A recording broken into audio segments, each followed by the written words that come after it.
still had a long way to go before it sounded like that.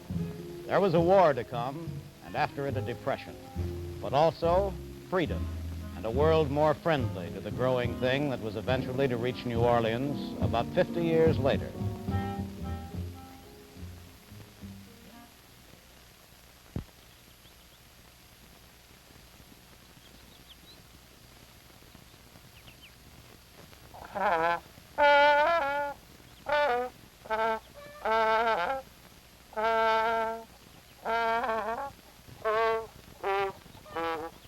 (1863). President Lincoln issued a proclamation granting freedom to 3,120,000 slaves. Even though the very word freedom was so far away a thing that only a few Negroes could grasp its meaning, the music made by them from this date on could not but echo a dawn of new hope, an end to old suffering. The new music was freedom's child. It was cradled and it grew in a time of hope. Its first steps were clumsy and awkward, but its cries caught the heart.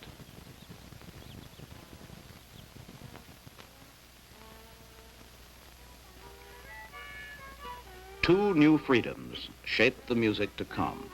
The first was the freedom to own an instrument. Before emancipation, slaves weren't permitted to possess musical instruments.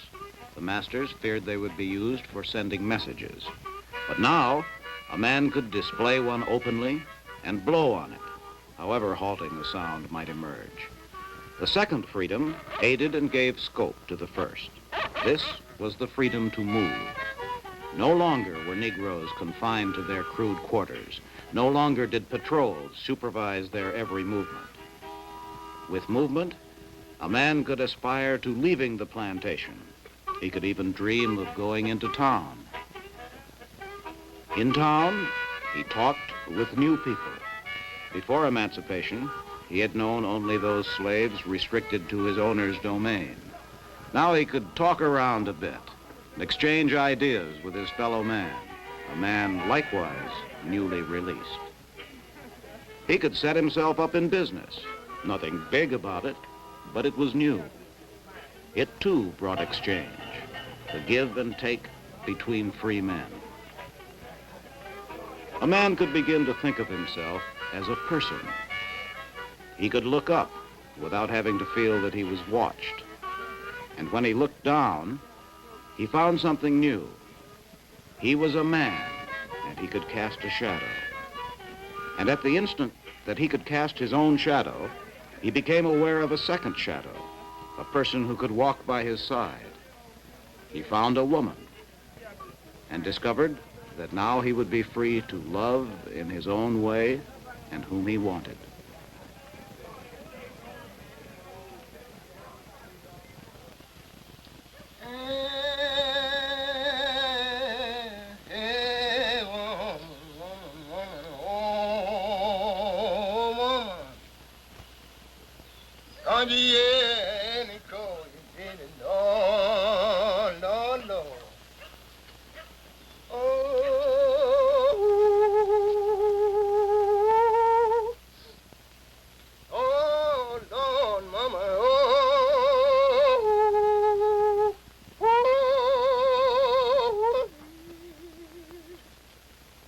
At that very moment, a new note came into the old field call. He used the call, but he bent it to a new purpose. He used it to call a woman, pouring into the old music the intensity of a newfound expression.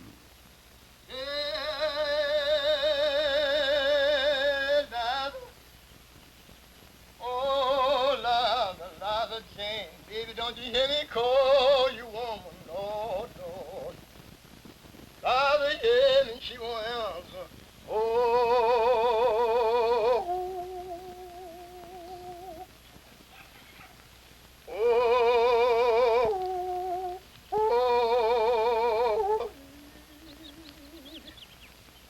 This was the moment when blues were born, when a man could call a woman, call her by name, and when he found her, as Adam found Eve, discover that she was not always perfect. I'm going far away, baby, baby. Won't be back till you change your mind. I'm going away, baby, baby. Won't be back till you change your mind, honey. Ooh, ooh.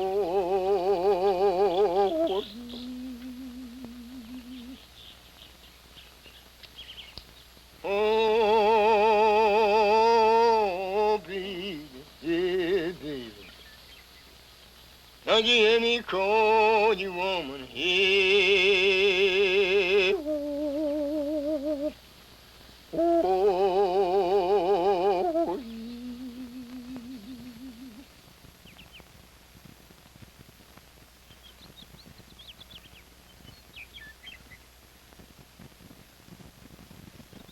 There were some new freedoms, and these were meaningful.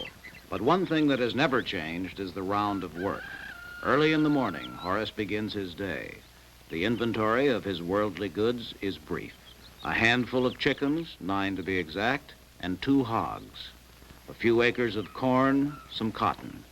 These acres are not his, because he's a tenant farmer. He works for a man who owns the land, the house he lives in, and the seed he sows. In return for this, the man shares half the products of Horace's labor and the labor of his family, his wife Annie, and his 2 sons. Last year, the Sprots cleared $48 in hard cash. Occasionally, Horace's boss takes them all into town and blows them to a bit of meat, wheat flour, and sugar. But Horace can still make out as long as he can shuck corn and take it down to the mill. Fried, baked, boiled, or raw, corn is the only food he can depend upon. However, Horace believes his road is pretty good right now, and as he says, I can begin to feel like Horace again. Nobody knows how Annie feels. Annie doesn't talk much. Work is for weekdays, but music and dance is for Saturdays. When the men lay down their hoes and mule traces and come in from the fields, they pick up musical instruments. Some of these instruments are homemade, spur-of-the-moment affairs. A gallon jug serves as a good bass. A washboard provides a sharp, percussive rhythm.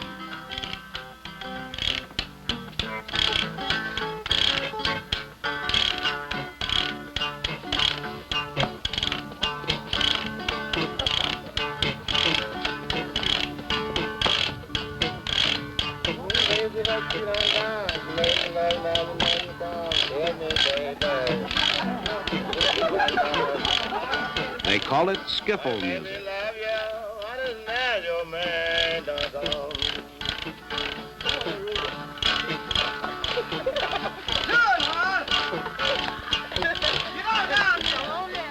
Set dancing goes back to the formal dances held in the big house on the plantations, from polished floors to bare earth.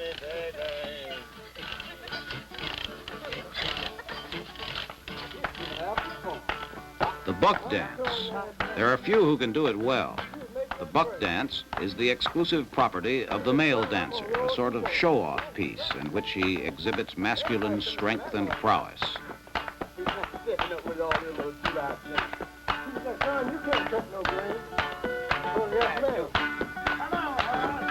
everybody. Them is running now. They gonna play the music. Yo, listen now. What are you doing, son? I'm going down the road. The police gonna get at you. I don't care. My baby got $100 bill. You don't mind playing that.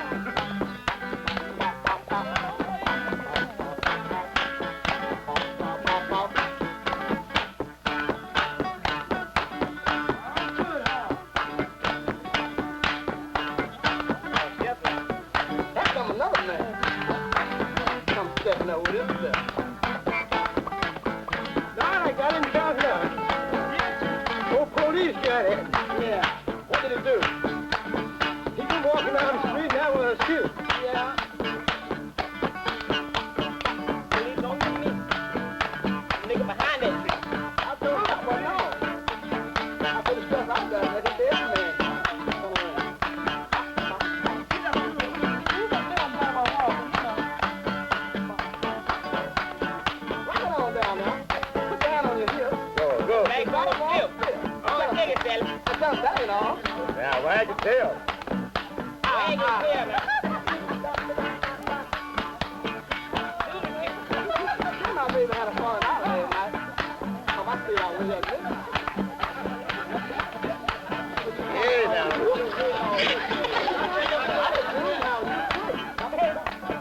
Look out, look out. Whoa!